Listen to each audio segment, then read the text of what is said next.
అందరికీ నమస్కారము. రాష్ట్ర అభివృద్ధిని అడ్డుకునేదానికి వైసీపీ రకరకాల కుట్రలతో మళ్ళా స్టార్ట్ చేశారు వాళ్ళ పాత ప్రోగ్రాము. మనము పురాణాల్లో చదువుతాము, ఋషులు యజ్ఞం చేస్తుంటే రాక్షసులు వచ్చి భగ్నం చేస్తారని. అదే విధానము మళ్ళా వీళ్ళు కంటిన్యూ చేస్తున్నారు. ఈరోజు పొద్దున్నే సింగపూర్కి సంబంధించిన మంత్రి గారు ఒక ట్వీట్ చేయటం జరిగింది. ఇది నేను ఆంధ్ర రాష్ట్ర ప్రజల దృష్టికి తేవాలనుకుంటున్నాను. వారు చేసిన ట్వీట్లో had a good meeting with Andhra Pradesh chief minister Chandrababu Naidu గారు. AP is India's fastest growing state with strong potential. ఈరోజు పొద్దున్నే నిన్న చంద్రబాబు గారితో ఒక మీటింగ్ జరిగింది మాకు. ఇండియాలోనే ఫాస్టెస్ట్ గ్రోయింగ్ స్టేట్ ఆంధ్రప్రదేశ్, ఒక మంచి పొటెన్షియల్ ఉంది అని చెప్పి వారు రాయటం జరిగింది. అంటే కొన్ని మెయిన్ పాయింట్స్ చదువుతాను. During mister Naidu's tenure 2014 and 19, Singapore supported AP in development of its capital. Singapore companies also won Swiss Challenge tenders. అంటే 14-19 చంద్రబాబు నాయుడు గారి టైంలో ఏపీ క్యాపిటల్ సపోర్ట్ చేయటం జరిగింది. సింగపూరు. అదేవిధంగా స్విస్ ఛాలెంజ్ విధానంలో కూడా టెండర్ సింగపూర్ కంపెనీస్ తెచ్చుకోవటం జరిగింది అని చెప్పి వారు చెప్పినారు. కానీ కొత్త ప్రభుత్వం 2019లో రాగానే ఈ సింగపూర్ కన్సార్టియంని పంపించేయటం జరిగింది అని చెప్పి వారు చెప్పడం జరిగింది. అంటే క్లియర్గా ఏ విధంగా తప్పులు జరిగినాయి, ఏదో డిస్టర్బెన్స్ వస్తున్నట్టు, ఏ విధంగా తప్పులు జరిగినాయి అప్పుడు అని చెప్పి మనకు క్లియర్గా అర్థమవుతూ ఉంది. అప్పటి ప్రభుత్వం చేసిన దాని కొరకు ముఖ్యంగా మన ముఖ్యమంత్రి గారు ఇప్పుడు క్షమాపణ చెప్పాల్సిన పరిస్థితి వచ్చింది అని చెప్పి మాత్రం నేను తెలుపుకుంటున్నాను. అదేవిధంగా ఆ ట్వీట్లో వారు ఏమన్నారంటే, although Singapore consortium will not be reconstituted, అంటే మళ్ళా ఆ సింగపూర్ కన్సార్టియంని మళ్ళా మేము తెచ్చే ఉద్దేశము లేదు. ఎందుకంటే వీళ్ళు చేసిన డ్యామేజ్, అటువంటి డ్యామేజ్ వీళ్ళు గతంలో చేస్తుండరు. కానీ చంద్రబాబు నాయుడు గారిని చూసి మేము ఆంధ్ర రాష్ట్రాన్ని డెవలప్మెంట్లో మా వంతు మేము సహకరిస్తాము అని చెప్పి చెప్తాం జరుగుతూ ఉంది. అంటే కేవలము గౌరవ ముఖ్యమంత్రి గారిని చూసే మేము ముందుకు వస్తున్నాము, గతంలో మీరు చేసిన తప్పుల వల్ల మేము ఆ సింగపూర్ కన్సార్టియంతో మళ్ళా రాదలుచుకోలేదు అని కూడా చెప్పి రాయటం జరిగింది. అంటే ఎటువంటి డ్యామేజ్ వీళ్ళు చేశారో ఒకసారి ఆంధ్ర రాష్ట్ర ప్రజలు గమనించాలా అని చెప్పి నేను తెలుపుకుంటున్నాను. వైఎస్ఆర్ పార్టీ టైంలో మీరు చూస్తే భూములు దోచుకున్నారు, ల్యాండ్ టైటిలింగ్ యాక్ట్ అని తెచ్చి. కానీ టీడీపీ ప్రభుత్వం, కూటమి ప్రభుత్వం రాగానే అంతర్జాతీయ కంపెనీలతో ముందుకు రావడం జరుగుతూ ఉంది. కొన్ని ఒక 4-5 వాస్తవాలు కొన్ని మీ ముందుకు తేవాలనుకుంటున్నాను. అప్పుడు జగన్మోహన్ రెడ్డి గారు మొదటి సంవత్సరం అధికారంలోకి రాగానే 250 రూపాయలు పెన్షన్ పెంచడం జరిగింది. ఇప్పుడు కూటమి ప్రభుత్వము మొదటి సంవత్సరంలోనే 1000 రూపాయలు పెన్షన్కి పెంచడం జరిగింది. అప్పుడు అమ్మ ఒడి కింద 13,000 రూపాయలు 42 లక్షల మందికి ఇవ్వటం జరిగితే ఇప్పుడు 26 నుంచి 52,000 ఒక్కొక్క కుటుంబానికి అందుతూ ఉంది. 67 లక్షల మందికి ఇది ఇవ్వటం జరుగుతూ ఉంది. అప్పుడు డిఎస్సి తీసుకొని వస్తానని చెప్పి మాట తప్పి మడమ తిప్పి ఏమి చేయకుండా వెళ్ళిపోయినారు. ఇప్పుడు మొదటి సంవత్సరంలోనే 16,347 ఉద్యోగాలు కలిగటం జరిగింది డిఎస్సి ద్వారా. అప్పుడు అన్నా క్యాంటీన్ని రద్దు చేయటం జరిగింది. ఇప్పుడు దాదాపు 2.5 లక్షల మందికి 5 రూపాయలతో భోజనము కలిగటం జరుగుతూ ఉంది. అప్పుడు మన గ్యాస్ రేట్లు పెంచడం జరిగింది. ఇప్పుడు ఉచిత గ్యాస్ 1,83,00,000 మందికి ఇవ్వటం జరుగుతూ ఉంది. 23-24లో కేవలము 41 లక్షల మెట్రిక్ టన్నుల ధాన్యం స్వీకరిస్తే ఈరోజు అదే 55 లక్షల మెట్రిక్ టన్నులు 13,000 కోట్లతో సేకరించడము ప్రభుత్వం జరిగింది అని చెప్పి ఇట్లా చదువుకుంటూ పోతే లిస్టు చాలా ఎక్కువ ఉంది. సో వాళ్ళు చేసే దుష్ప్రచారాలు, ఇక్కడ జరిగిన వాస్తవాలు కొన్ని ప్రజల దృష్టికి నేను తీసుకొని రావటం జరుగుతూ ఉంది. సిబిఎన్ గారు పరిశ్రమల్ని తెచ్చేందుకు భవిష్యత్తు బాగా చేసేదాని కొరకు ప్రయత్నిస్తూ ఉంటే తాడేపల్లి ప్యాలెస్లో వాళ్ళకి భయం చుట్టుకుంది. ఏమని అని అంటే, మేము ఇంకా ఉండలేమేమో, ఇంకా మాకు ఫ్యూచర్ లేదేమో అని చెప్పి రకరకాల కుట్రలతో ఎట్ట అడ్డుకోవాలా అని చెప్పి ఈరోజు ప్రయత్నాలు చేస్తూ ఉండరు. చనిపోయే వైసీపీ పార్టీని ఎట్లా కాపాడుకోవాలా అని చెప్పి ప్రయత్నాలు చేస్తూ ఉండరు. ఇప్పుడు చూస్తే గత కొన్ని రోజుల్లో మీడియాలో కూడా ఏమంటున్నారు, జగన్మోహన్ రెడ్డి గారి ప్రాణానికి హాని ఉందని చెప్పి ఒక కొత్త డ్రామా మొదలుపెట్టినారు. జగన్మోహన్ రెడ్డి గారిని ఎవరన్నా హాని చేస్తారా?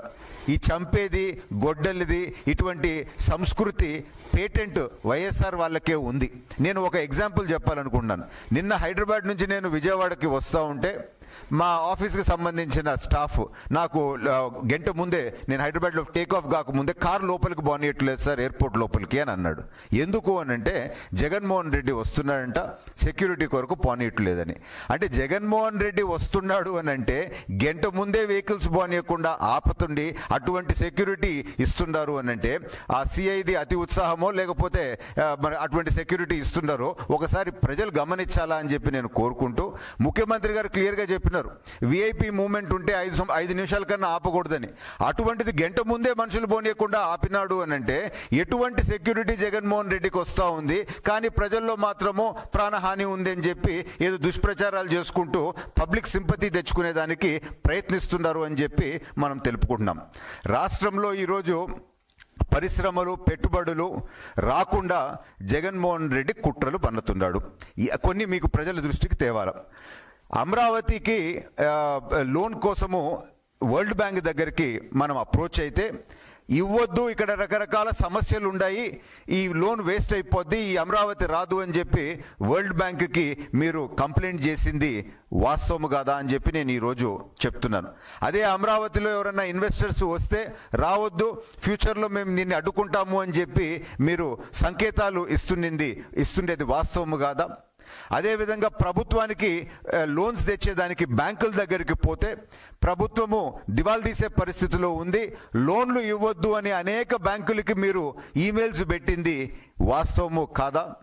అదేవిధంగా ఆంధ్ర రాష్ట్రంలో కంపెనీలు ఇన్వెస్ట్మెంట్ చేస్తాము అని చెప్పి వస్తుంటే ఈడ పెట్టొద్దు, ఈడ రిస్క్ ఎక్కువ ఉంది, ఈడ పరిస్థితులు సరిగ్గా లేవు అని చెప్పి ఆ కంపెనీలను కూడా మీరు ఈమెయిల్స్ పెట్టి వాళ్ళకి ఫోన్లు చేసి బెదిరించటాలు వాస్తవం కాదా అని చెప్పి నేను ఈరోజు సూటిగా ప్రశ్నిస్తూ ఉన్నాను. పరిశ్రమల్ని ఆకర్షించేదానికి ఈరోజు కొత్త పాలసీలు తేవటం జరిగింది. IT policy, food processing policy, MSME policy, electronic policies అని అట్లా దాదాపు 22 కొత్త పాలసీలు కూటమి ప్రభుత్వం తీసుకొని రావటం జరిగింది. Andhra Pradesh pro business, industry friendly, one of the best states in India అని చెప్పి ఈరోజు భారతదేశం అంతా మాట్లాడుతూ ఉంది. అనేక సార్లు నేషనల్ మీడియాలో కూడా లోకేష్ గారు ఏ విధంగా కంపెనీల్ని ఆకర్షిస్తున్నారు అని చెప్పి అనేక సార్లు నేషనల్ మీడియాలో ఈ అంశం గురించి వాళ్ళు ప్రస్తావించడం కూడా జరిగింది. అంటే ఇంత అద్భుతమైన పని జరుగుతూ ఉంటే దాన్ని అడ్డుకునే ప్రయత్నాలు ఏ విధంగా చేస్తూ ఉంది వైసీపీ అని చెప్పి నేను తెలుపుకుంటున్నాను. ఏమి చేసింది కూటమి ప్రభుత్వం ఈ సంవత్సరం రోజుల్లో అంటే దాదాపు 10 లక్షల కోట్ల పెట్టుబడులు తీసుకొని రావటం జరిగింది. 8,50,000 ఉద్యోగాలు దాని ద్వారా కల్పిస్తారు, కమిట్మెంట్ ఉంది అని చెప్పి కూడా తెలుపటం జరుగుతూ ఉంది. అదే జగన్మోహన్ రెడ్డి మొదటి సంవత్సరం మీరు చూస్తే 1,80,000 కోట్ల పెట్టుబడుల్ని తరిమేశాడు. ఫ్రాంక్లిన్ టెంపుల్టన్ని తరిమేశారు, హెచ్సిఎల్ని తరిమేశారు, ఐబిఎం కంపెనీని తరిమేశారు, హెచ్ఎస్బిసిని తరిపేశారు, లూలు గ్రూపు, తర్వాత అమర్ రాజా, ఇట్లా మన కియా కంపెనీకి 17 అనుబంధ సంస్థల్ని తరిమేశారు, అశోక్ లేలాండ్ని తరిమేశారు, అండ్ అమర్ రాజా బ్యాటరీని తరిమేశారు. అట్లా అనేక కంపెనీలను తరిమేసిన ఘనత వైఎస్ఆర్ పార్టీకి దక్కింది. సో అప్పుడు అందరు అనేవాళ్ళు సాఫ్ట్వేర్ని తరిమేశారు, హార్డ్వేర్ని తరిమేశారు, చివరికి అండర్వేర్ కంపెనీ, జాకీ కంపెనీని కూడా తరిమేసిన ఘనత వైసీపీకి దక్కింది అని చెప్పి నేను గుర్తు చేస్తూ ఉన్నాను. దాదాపు చూస్తే వైఎస్ఆర్ టైంలో ఒక 10 లక్షల కోట్లు పైగా పెట్టుబడులు రాష్ట్రానికి రాకుండా వెళ్ళిపోయినాయని చెప్పి మాత్రము మనకి ఒక అంచనా రావటం జరుగుతూ ఉంది. మరొకటి గుర్తు చేయాలి, ఆ టైంలో కరెంట్ కంపెనీలు ఏ రెన్యూబుల్ కంపెనీ ఎనర్జీ కంపెనీస్ ఉన్నాయో ఆ అగ్రిమెంట్స్ కూడా మీరు క్యాన్సిల్ చేయటం జరిగింది. కేంద్ర ప్రభుత్వం వచ్చి మీరు చేసేది తప్పు, అది చేయొద్దు, రాష్ట్రానికే కాదు దేశానికి ఇబ్బంది అవుద్ది అని చెప్పి అనేక సార్లు మీకు చెప్పినా మీరు పట్టించుకోకుండా కొన్ని అగ్రిమెంట్స్ మీరు క్యాన్సిల్ చేశారు. వాళ్ళు ఏం చేశారు, కోర్టుకు పోయి ఆర్డర్లు తెచ్చుకొని దాదాపు 12,600 కోట్లు కరెంటు వాడకపోయినా కానీ ఫ్రీగా వాళ్ళకి మనం కట్టించాల్సి వచ్చింది. సో ఈ 12,600 కోట్లకి కేవలము జగన్మోహన్ రెడ్డి ప్రజల డబ్బులు దుర్వినియోగం చేసిన మనిషి కాదా అని చెప్పి నేను ఈరోజు ప్రశ్నిస్తూ ఉన్నాను. అదే సమయంలో ఈ అగ్రిమెంట్స్ క్యాన్సిల్ చేసినప్పుడు జపాన్ అంబాసిడర్ కూడా ఆంధ్ర రాష్ట్రంలో ఫైనాన్షియల్ టెర్రరిజం జరుగుతుంది అని చెప్పి చెప్పిన మాట వాస్తవము కాదా అని చెప్పి నేను ఈరోజు ప్రశ్నిస్తూ ఉన్నాను. వైఎస్ఆర్ ప్రభుత్వము ఏమి పెట్టుబడులు మీరు తెచ్చినారు అని చెప్పి అప్పుడు మేము ప్రశ్నిస్తే ఇప్పుడే పిట్ట గుడ్డు పెట్టింది అని చెప్పి దాదాపు 5 సంవత్సరాలు ఆ గుడ్డు పిట్ట అని చెప్పి మాటలు చెప్పి మీరు టైంపాస్ చేసి మీరు వెళ్ళిపోయినారు ఏం చేయకుండా అని చెప్పి మాత్రము తెలుపుకుంటున్నాను. మరొక దుష్ప్రచారం, ఉర్సా కి 95 పైసలకే భూములు ఇచ్చినారు అని చెప్పి దుష్ప్రచారం మీరు ఈరోజు చేస్తున్నారు. ఎక్కడ అని చెప్తే దాన్ని నిరూపించలేకపోయినారు. వాస్తవం ఏంది అని అంటే ఎకరా 55 లక్షలు వాళ్ళు ఆఫీస్ పెట్టుకునే ప్రెమిస్కి మాత్రము దాదాపు ₹1,00,00,000 ఒక ఎకరాకి వాళ్ళు తీసుకోవటం, ₹1,00,00,000 పైనే తీసుకోవటం జరుగుతూ ఉంది. సో వాస్తవాలు ఏంది, వీళ్ళ ప్రచారం ఏంది ఒకసారి ప్రజలు గమనించాలి. దోపిడీ అంటే ఏందో నేను చెప్తాను.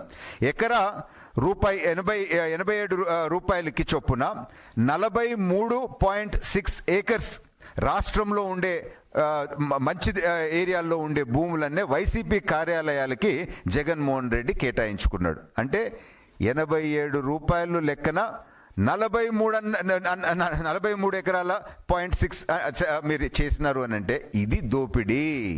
అంటే అంత తక్కువకి విలువైన భూములు మీ పార్టీ ఆఫీసులకి మీరు కేటాయించుకున్నారు, ఇది వాస్తవం. తర్వాత మరొకటి, 2014-19 మధ్యలో అమెరికా కంపెనీలు, సింగపూర్ కంపెనీలు, దక్షిణ కొరియా కంపెనీలు, యూకే, జపాన్ ఈ కంపెనీలన్నీ దాదాపు 65,327 కోట్లు ఆంధ్ర రాష్ట్రంలో ఫారెన్ డైరెక్ట్ ఇన్వెస్ట్మెంట్గా పెట్టడం జరిగింది. అంటే భారతదేశంలో ఆ టైంలో వచ్చిన దానికి 14.7% పెట్టుబడులు రావటం జరిగింది. అంటే సెకండ్ హైయెస్ట్ భారతదేశంలో FDI ఫారెన్ డైరెక్ట్ ఇన్వెస్ట్మెంట్ అప్పుడు రావటం జరిగింది. అదే జగన్మోహన్ రెడ్డి అధికారంలోకి రాగానే ఆ 5 సంవత్సరాల్లో కేవలము 6,800 కోట్లే పెట్టుబడులు వచ్చినాయి. అంటే భారతదేశంలో అన్ని రాష్ట్రాల కన్నా తక్కువ పెట్టుబడి వచ్చింది.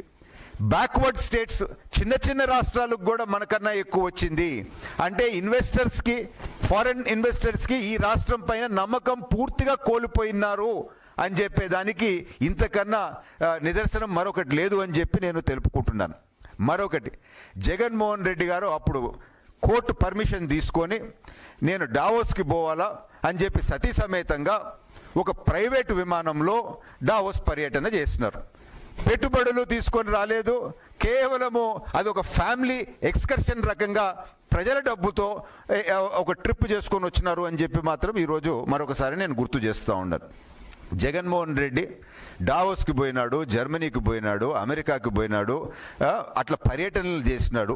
పెట్టుబడులు ₹1 అన్నా తీసుకొని వచ్చినాడా అని చెప్పి మరొకసారి నేను ప్రశ్నిస్తూ, కేవలం ఫోటోలు, మీడియాలో ప్రచారము, నేను ఏదో పోతున్నాను, ఏదో తెస్తున్నాను అని చెప్పి చెప్పినాడు, ₹1 కూడా తీసుకొని రాలేదు అని చెప్పి మాత్రము ఈరోజు నేను తెలుపుకుంటున్నాను. సీఎం గౌరవ ముఖ్యమంత్రి గారు ఈరోజు సింగపూర్ పర్యటన పోతే వేస్ట్ అని చెప్పే మాటలు వాళ్ళు మాట్లాడతారు. ఎందుకు పోయినారు అని అంటే పెట్టుబడుల్ని ఆకర్షించేదానికి, అంతర్జాతీయ స్థాయిలో ఆంధ్ర రాష్ట్ర ప్రతిష్టను పెంచేదానికే ప్రధాన ఎజెండాతో ఈరోజు ముఖ్యమంత్రి గారు, లోకేష్ గారు, మంత్రులు, కూటమి ప్రభుత్వం పోవటం జరిగింది. రాష్ట్రంలో పరిశ్రమల్ని స్థాపన కొరకు, రాష్ట్రంలో ఉండే వనరుల గురించి ఈ వేరే దేశాల్లో కూడా తెలిపి ఆకర్షించే దానికి, వీళ్ళందరూ పెట్టుబడులు తెచ్చేదాని కొరకు పోవటం జరిగింది.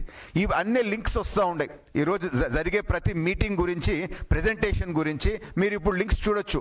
ఎంత అద్భుతంగా మన రాష్ట్రం గురించి చెప్పడం జరుగుతూ ఉంది, ఎంత అద్భుతంగా అక్కడ ఉండే కంపెనీస్ని ఆకర్షించే విధంగా ఈ ప్రభుత్వము, ముఖ్యమంత్రి గారు, లోకేష్ గారు చేస్తున్నారో మనం చూస్తున్నాం. అది కళ్ళుకి వీళ్ళకి కనపడుతులేదు, అది వీళ్ళకి బాధగా ఉంది అని చెప్పి నేను తెలుపుకుంటున్నాను. మొన్న దుబాయ్కి సంబంధించిన డెలిగేషన్ రావటం జరిగింది, ఆర్సెలాన్ మెటల్ రావటం జరిగింది, రెన్యూ పవర్ ఇప్పుడు రావటం జరిగింది, గూగుల్ క్లౌడ్ రావటం జరిగింది, పెట్రోనస్ రావటం జరిగింది, సిస్కో రావటం జరిగింది. ఇవన్నీ లోకేష్ గారు, ముఖ్యమంత్రి గారు మొన్న డావోస్లో మాట్లాడి తీసుకొని వచ్చిందే. సో డిఫరెన్స్ చూడండి. వాళ్ళేమో ఎక్స్కర్షన్ ట్రిప్కి పోయినారు, ఇప్పుడేమో లోకేష్ గారు, చంద్రబాబు నాయుడు గారు ఎఫర్ట్స్తో ఏ విధంగా మనకి రిజల్ట్స్ కనపడుతున్నాయో ఒకసారి చూడాలా అని చెప్పి నేను తెలుపుకుంటున్నాను. సో చంద్రబాబు నాయుడు గారు, లోకేష్ గారు రాష్ట్రంలో పెట్టుబడుల కోసము క్లియర్గా ఒక ఎజెండాతో పనిచేస్తూ ఉండారు. రిజల్ట్స్ కూడా మనకు కనపడతా ఉన్నాయి. అదే జగన్మోహన్ రెడ్డి గారు మాత్రము గతంలో పబ్లిసిటీ అండ్ కేవలము ఫ్యామిలీ టూర్సే చేసినారు అని చెప్పి మరొకసారి నేను తెలుపుకుంటూ, ఇప్పటికైనా ప్రజలు మిమ్మల్ని తిరస్కరించినారు, మీరు వద్దు అని చెప్పి మిమ్మల్ని ఇంటికి పంపించేసినారు. కనీసం మీకు ఆపోజిషన్ స్టేటస్ కూడా ఇవ్వని పరిస్థితి. మీకు నామాలే మిగిలినాయి. నామాలంటే ఏంది అని అంటే 11 అవి ఒక 2 నామాలు, ఇంకొకటి కింద గోచ అదొక నామము, 3 నామాలు మీకు మిగిలినాయి. మీరు రాజకీయాల్లో పనికి రారు, మీరు ఈ రాష్ట్రాన్ని 20 సంవత్సరాలు వెనక్కి తీసుకోపోయినారు అని చెప్పి తిరస్కరించి మిమ్మల్ని పంపించినప్పుడు గౌరవంగా మీరు ఇళ్లలో ఉండండి. ఈ విధంగా రాష్ట్రానికి వచ్చే పెట్టుబడుల్ని అడ్డుకోవద్దు, దుష్ప్రచారాలు చేయొద్దు, రాజకీయాల్ని ఇంకా దిగదార్చొద్దు. కేవలము మీ పార్టీని బతికించుకోవాలనంటే వేరే విధంగా ప్రయత్నించుకోండి, కానీ ఈ విధంగా చేయటము కరెక్ట్ కాదు అని చెప్పి మరొకసారి మిమ్మల్ని హెచ్చరిస్తూ ఆంధ్ర రాష్ట్ర ప్రజల ముందు ఈ వాస్తవాలు పెడుతున్నాము.